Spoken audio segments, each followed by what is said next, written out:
So a friend walks up to you and says, please, I'm incorporating a company and I need your name as a director in my new company. And you agree to this without asking questions.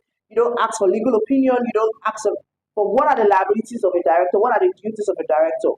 And this is how people walk into legal trap. Hi, my name is Esther Akpa and I'm a corporate legal practitioner. I help businesses put in structures in place to help their business not only grow but also scale. Let's get right into it. Now, as a director in an organization, there are certain things that the karma expects of you. You don't only just expose yourself to legal liabilities, but you also have duties. You have a duty to ensure that the company runs properly. You have a duty to ensure that you have a responsibility to ensure that the company adheres to the regulatory authorities.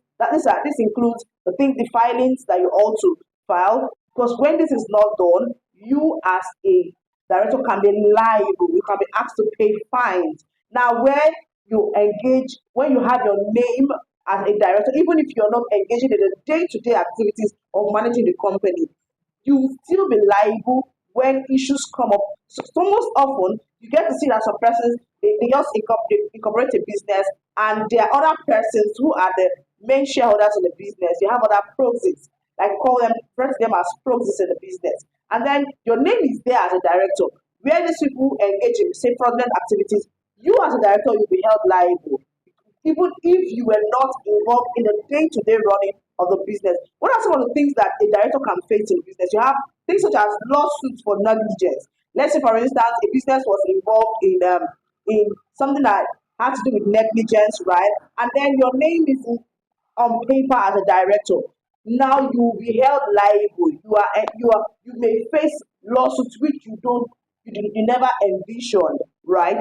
And also you also have liabilities for the company's debt.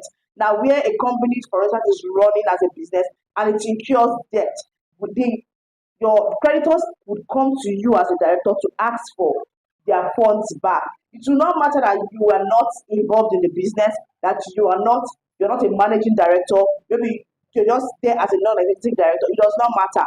You would also be liable to pay for that debt. You're also liable to pay for, like I mentioned earlier, where there are fines for regulatory breaches. Say, for instance, when the penalties for regulatory defaults, for instance, you as a director in the organization, you'll be liable to pay, and also criminal consequences. There are consequences. So most directors do go to jail for certain defaults in the company, where the company engages in criminal activities. As a director, you will also be held liable. You can be picked up and you can just go to jail for something you know nothing of. So the next time somebody tells you, "Oh, I want you to be a director in my